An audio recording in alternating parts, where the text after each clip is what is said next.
구체적으로 면접은 이런 게 필요해요. 비법이라고 해야 되나요? 네. 면접을 대비하는 방법은요. 일단은 첫 번째는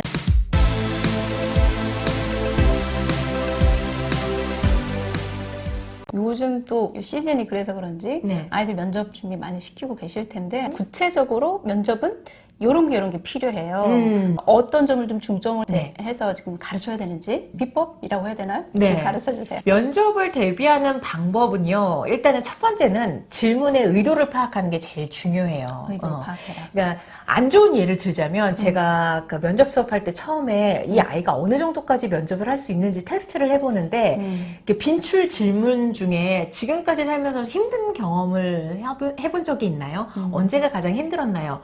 자, 이런 질문을 받으면 어떤 생각이 드세요? 왜 물어봤지 저걸? 아이들은 그렇게 생각하더라고요. 나를 떨어뜨리기 위한 단점을 찾기 위해서 저 질문을 했구나. 또는 본인의 장단점이 뭐예요? 했을 때 단점을 물어보는 이유가 아, 나를 떨어뜨릴 요소를 찾기 위해서 저 질문을 했구나 라고 생각을 하는데 그게 아니잖아요. 그죠. 성인이 봤을 네. 때는 힘든 순간을 물어보는 이유는 그 힘든 순간을 네가 어떻게 극복했는지 그렇지. 그 이야기가 듣고 싶은 건데 어떤 친구가 이렇게 너무 해맑게 대답을 하더라고요.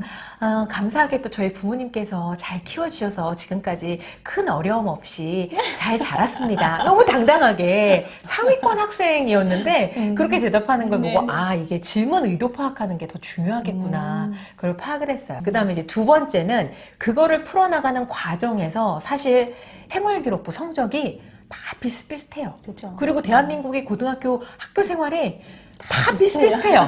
그렇기 때문에 생기부를 보면 별로 판단이 안 들어요. 근데 똑같은 체육대회를 하더라도 똑같은 과학 동아리를 하더라도 사람들마다 느끼는 포인트에 따라서 아, 이 아이가 어디에 관심사가 있구나. 이런 게 보이거든요. 그럼 또 이제 그거를 구체적으로 처음 보는 사람한테 그림으로 그려줘야 되잖아요. 그러니까 나의 이야기를 객관화시켜서 이야기하는 걸 스토리텔링이라고 제가 명명을 하는데 그 과정을 아이들이 되게 힘들어해요. 왜? 내가 잘하는 거를 남들 앞에서 말해본 적이 없기 때문에 그래요. 그렇죠. 그래서 연습을 해줘야 돼요. 요즘 이제 얼마 전에 그 기사를 봤는데 취업 준비하는 친구들이 고등학교 때 생기부를 많이 떼어본대요. 그러니까 자기가 몰랐던 잘했던 부분들 선생님들이 이렇게 세세하게 적어주셨던 거. 뭐 예를 들면 과학 시간에 무슨 실험을 하는 과정에서 뭐 3번의 실패를 거듭하면서도 끝까지 끈기 있게 했던 부분들이 훌륭했음. 뭐 이런 거 보면 내가 그랬었어? 그래. 생각해보니까 내가 뭐 하나 꽂히면 끝까지 하는 습관이 있지. 이런 거를 찾기 위해서 생기부를 많이 띄워본다고 하더라고요. 그래서 지금 면접을 준비하는 친구들은 나의 학교 생활이 기록되어 있는 생활 기록부를 다 꼼꼼하게 보면서 거기서 나의 장점, 이 학교에 맞는 뭐 장점, 그다음에 불리한 점 같은 경우는 내가 이걸 극복하기 위해 노력했던 점까지 포함해서 스토리텔링을 준비를 하는 게 좋아요. 그래서 그거를 저는 이런 사람입니다 라고 면접관 앞에서 자연스럽게 풀 수 있도록 연습을 하는 게 면접 대비에 아주 좋은 꿀팁이 되지 않을까 싶어요. 뭐 그 과정에서 목소리가 작다 그러면은 발성 연습하는 거고 그 과정에서 좀 소리가 작게 들린다, 입을 크게 하자, 제스처를 써보자 이런 거지 처음부터 오자마자 와 발성만 연습해갖고는 면접을 잘할 수는 없습니다. 네. 거울 보고 좀 연습을 할 필요가 있겠네요. 그렇죠. 거울 보고 하는 거 그리고 반드시 촬영해서 이렇게 촬영해서 내 모습을 제가 이제 이윤정을 찍잖아요. 그 이윤정을 이 연정이 본다라고 생각을 하고 다른 사람의 시각으로 봤을 때 너 같으면 뽑겠니? 너 같으면은 좀 자신감 있어 보여? 뭔가 좀 확실해 보여? 그 판단을 하면 그 다음에는 제가 개입하지 않아도 목소리가 커지고 아, 내가 좀 더 이렇게 구체적으로 풀어줘야 되겠구나. 그래야 뭔 말인지 알아들을 수 있겠구나. 예, 그런 걸 스스로 답을 찾게 되더라고요. 요즘에는 영상 찍는 것도 좀 쉽잖아요. 네. 네, 충분히 찍어놓고 아이들과 함께 보면서 이렇게 같이 체크해주는 것도 방법이 될 것 같습니다. 네. 카메라 앞에서 엄마가 면접관이 돼서 질문을 하고 아이가 딱 면접 자세로 앉아서 하는 연습. 그거 뭐 쉽게 할 수 있으니까 그거 한 5번, 6번만 연습하고 가셔도 훨씬 잘할 수 있을 거예요. 네, 좋은 꿀팁입니다. 네. 스피치와 학습 능력과의 연관관계가 얼마나 있는지, 또 구체적으로 어떤 면이 이 연관성이 있는지 좀 말씀해 주시겠어요? 네, 이제 말을 잘하려면은 우리가 계획도 세워야 되고, 내가 어떤 상황에서 얼마만큼의 뭘 주제로 얘기해야 된다 계획하고, 처음 시작은 이렇게 하고 끝맺으면 이렇게 해야 되지. 서론, 본론, 결론 이런 개요표도 말을 할 때 필요하고, 그리고 이걸 조금 더 효과적으로 하기 위해서 뭐 응용도 하고, 뭐 이 다양한 기능들을 활용을 해서 스피치를 배우게 되는데, 그 기능이 공부에서 활용되는 전두엽의 기능하고 똑같아요. 우리가 시험을 앞두고 공부를 한다 그러면 계획을 세우죠. 중간고사 대비해서 어디부터 어디까지 범위를 어느 기간 동안 해야 되는구나. 그리고 범위가 대단원, 소단원이 어떻게 구성이 되는구나. 전체 그림을 보면서 세부적으로 공부를 해야 되고, 그 중에서도 저도 이제 말을 하면서 대표님이 질문을 주시면 이만큼 한 10가지를 생각했다가 너무 길어지네, 오늘 5가지로 줄여서 얘기하지. 이 우선순위를 정하고 있거든요. 마찬가지로 공부할 때에도 선생님이 학교에서 중요하다고 강조했던 거 중심으로 공부를 해야 돼요. 그렇죠. 네. 공부 못하는 애들은 첫 장 펴서 어려워 덮고, 첫 장 펴서 어려워 덮고 평생 공부를 할 수가 없어요. 그 다음에 또 중요한 게 말을 잘하는 스피치 훈련 가운데 하나가 내가 말하는 거를 보는 거예요.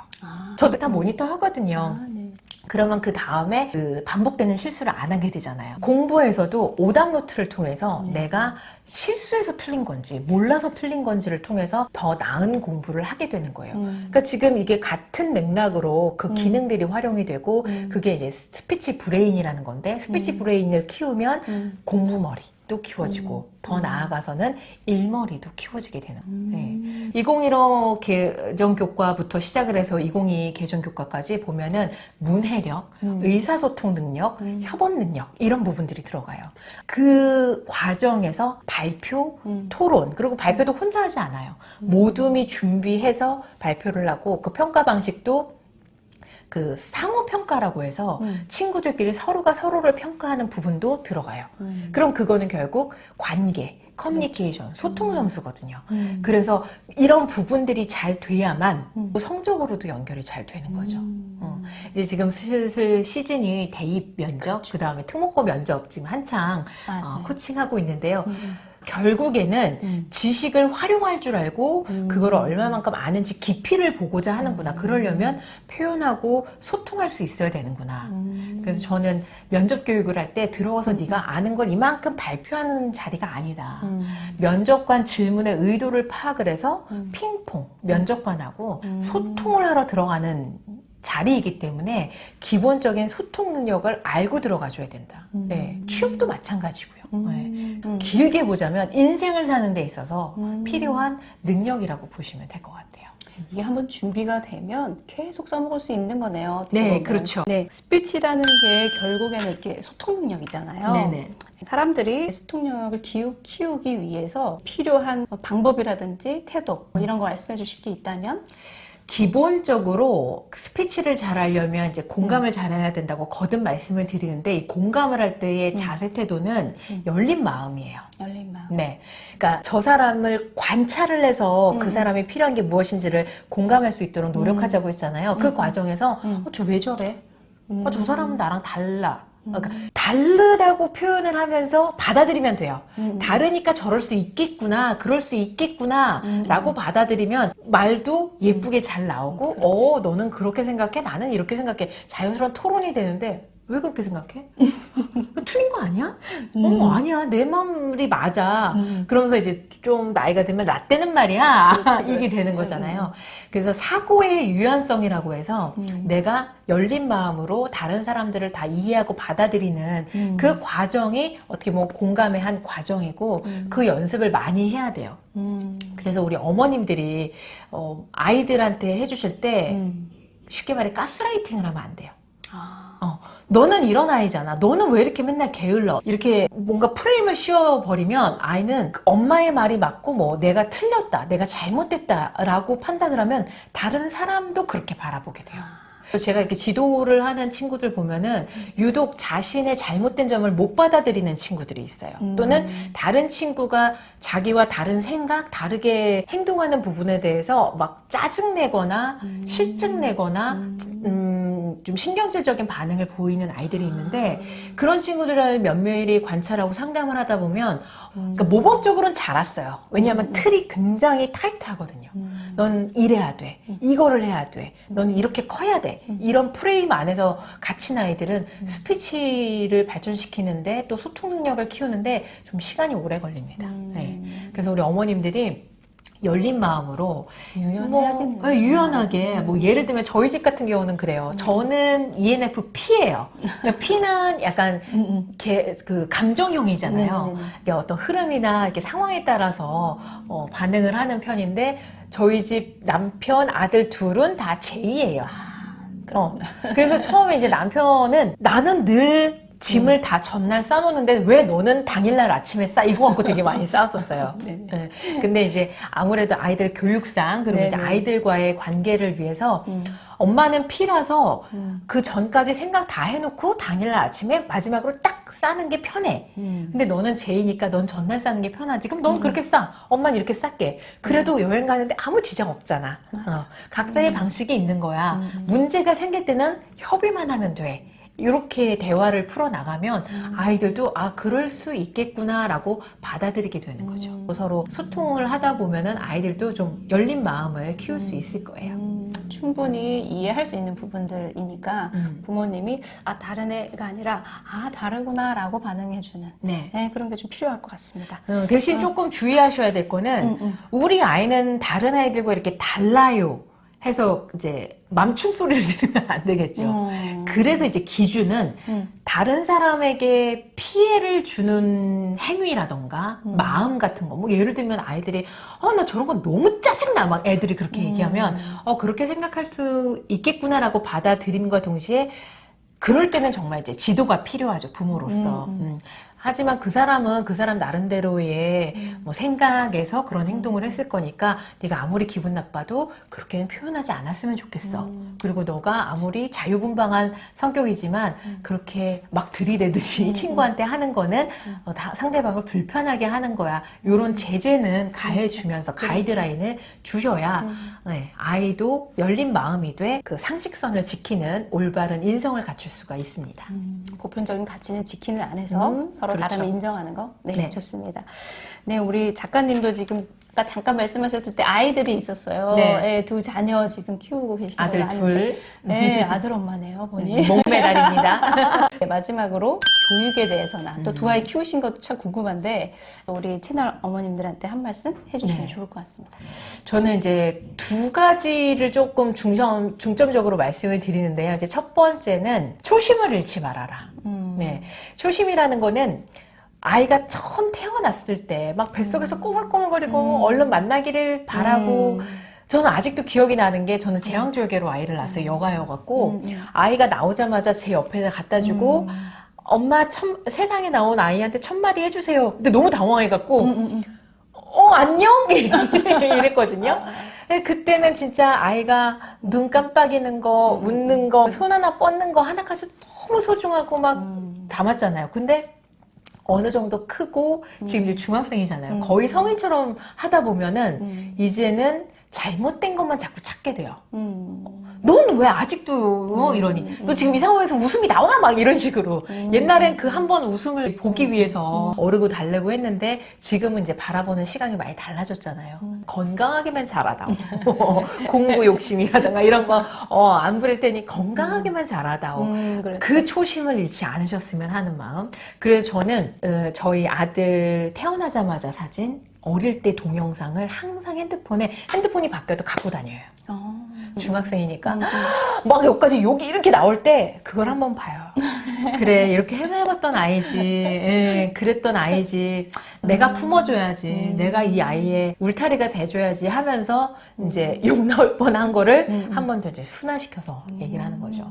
근데 이제 이게 부모인지라 뭔가 잘 이끌어줘야 될 것 같고 내가 바른 얘기를 해줘야 될 것 같은 그런 강박이 좀 생기게 되거든요. 그랬을 때는 한 발 물러서서 남의 아이 보듯 해라. 남의 아이 보듯 하면 장점이 많이 보여요.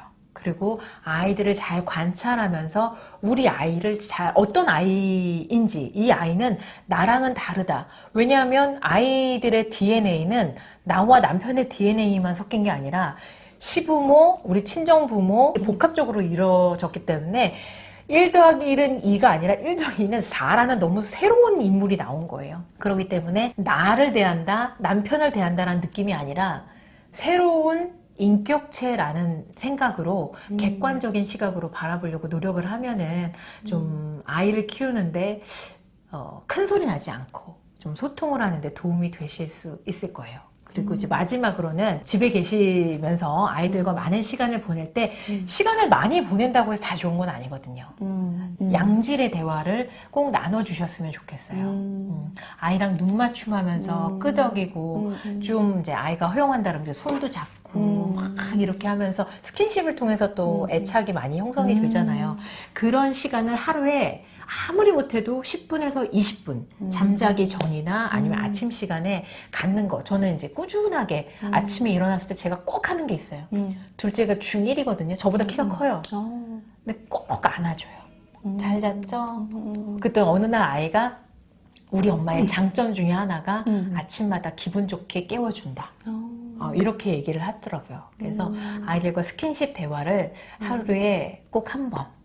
만약에 아이들이 너무 바쁘다 그러면 주말에라도 꼭 시간을 내서 그런 시간을 가지신다면 나중에 이제 사춘기가 되고 정말 내 품을 떠났을 때에도 그런 관계가 잘 유지가 될 수 있을 거라 확신합니다. 네, 좋습니다. 벌써 지금 중학생들이네요. 네. 네네. 이윤정 작가님과 스피치에 관련돼서 대화 나눠봤습니다. 여러분에게 도움이 되셨기를 바랍니다. 감사합니다. 네, 감사합니다.